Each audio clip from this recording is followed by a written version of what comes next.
lovers of freedom, Umuchineke. Greetings from here, Raphael Chiamaka Jere, Pastor Van Vam. I couldn't come live for the afternoon program because we had a management meeting in my company, and having just 5 minutes, I stumbled on this video I want to quickly post right now. I was listening to Nwodo, the Nwodo, elder statesman as they call him. And while I was listening to him, I was about to end the video because he said something very, very interesting.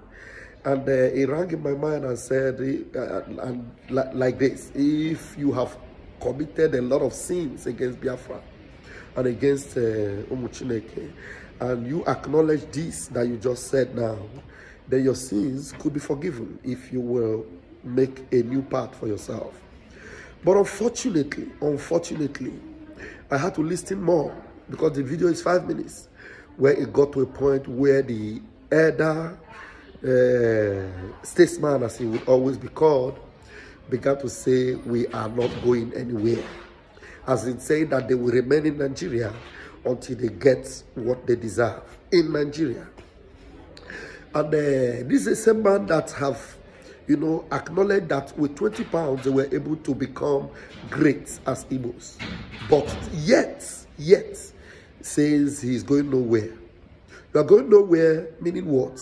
You will remain in that Nigeria where you are marginalized, where you are being killed one after the other, where they are sending military to exterminate every one of you, where they have told you that there is no space for you in Nigeria, where they said that your land belongs to them, where they say that the oil in your land belongs to them, where they are telling you that you are not wanted, and they have shown it, and yet you are saying you are going nowhere. What is it in Nigeria that is making you continue to insist that you are going nowhere? What you have enumerated that you have benefited nothing. You mentioned Mazi Nnamdi Kanu, and you actually used a word that impressed me, which wanted to make me jump up and say, this guy deserves to be forgiven. Or not until you came down to say you are going nowhere, until you get what you deserve. Do you know what you deserve in Nigeria? What you deserve in Nigeria is and you are going to get it. That's what you deserve, and you will get it. As long as you continue to insist, you are going nowhere. But for those of us that understand that we are not just only out, we have rejected, abandoned, and we have jumped the ship called Nigeria. And those of you that continue to deceive yourself like this idiot, you see, I would have given you accolade, but now I call you an idiot, an idiotic old man, because you fail to realize that you are just being myopically stupid in your sense of reasoning as an old man, to know that Nigeria is not for you, that you still continue to insist that you are going nowhere. Well, we are going to leave you there where you want to remain, because already we have gone out. And on the 2nd of December, if the things that have been programmed, doesn't play out the way, we are seeing it play, if everything continues to go the way it is on the 2nd of December, there's nothing that will stop us from declaring Biafra. And you that want to remain in Nigeria, you remain there and reap the fruits of Nigeria, which we actually already know what the fruits is. It is DEATH.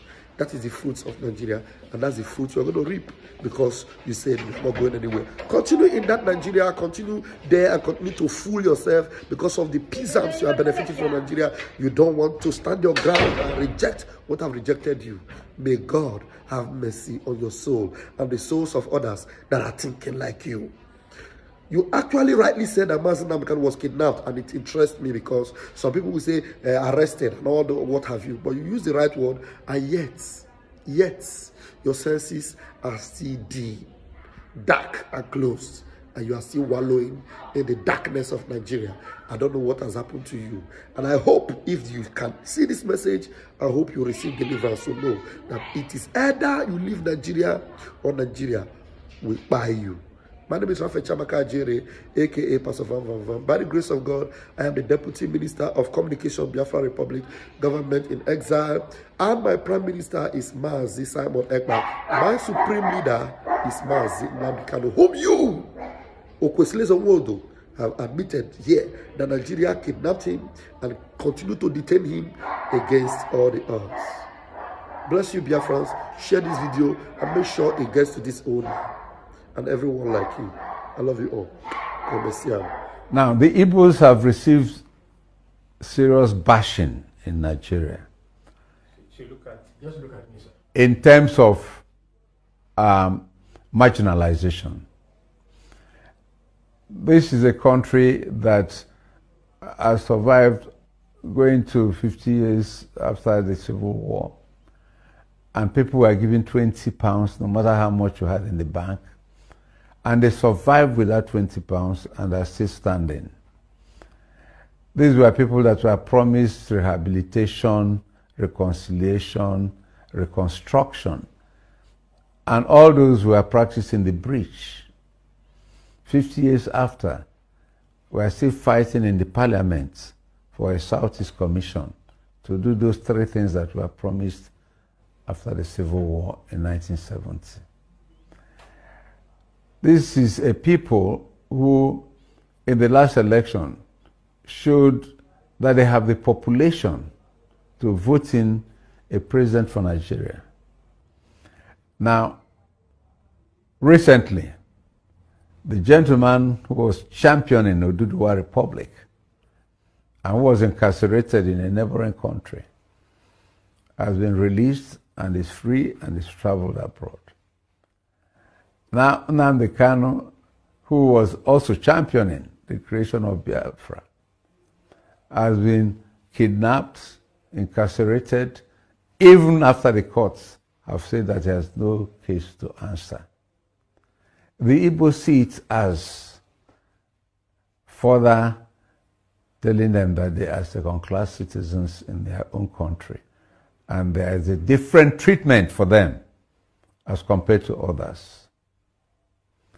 These same Igbos made their own contributions, which in no way you can say is inferior to the contribution of any other part of Nigeria for the independence of our country. These are people who are they are lucky that God created them with the spirit of enterprise. And you have seen what I've done with their £20. Go around Nigeria and tell me how many cities you will see that are as well developed as, even let's take the state capitals. Not to talk about going to the hinterland in Igbo land and see the mansions that enterprise has created. So the country has refused to use these people for the growth of the country's economy. If they allowed the Igbos to thrive and to influence others positively, rather than hounding them wherever they are, I think the country would have developed faster and better. Igbos created Lagos, Igbos created Abuja, Igbos created Kaduna, Kano, most of the country, Port Harcourt. And when you have such people, it is the country to use, for the country to use them to the country's advantage and not to continue to suppress them. So we feel very, very unhappy in the Nigerian state. But what we promised Nigerians is that we're not going anywhere. We're not going anywhere. We'll be here until we reap the full benefits of our contribution in building this nation. It is either a magnanimous, detribalized leader gives us what is our due, or by the grace of God, when we get there, well, if the current mantra is the only way people can get their due in Nigeria, when it is our turn, we'll see whether we produce an Igbo leader that will also follow that mantra and give the Igbos what they deserve in Nigeria. But we are not begging for pittance. We are not begging for something that we don't deserve. We are not begging that what belongs to anybody should be given to us. No. Give us the freedom to be equal partners with every member of this nation. Allow us to grow and thrive freely in our own country and allow us to occupy positions that are valuable to every citizen of this country to occupy. So, in a nutshell, we're asking for equity. We're asking for fairness. We're asking for justice in Nigeria. That's all. Nothing more than that. As long as we have these three, equity, fairness, justice, an Igbo man will thrive even in Iceland.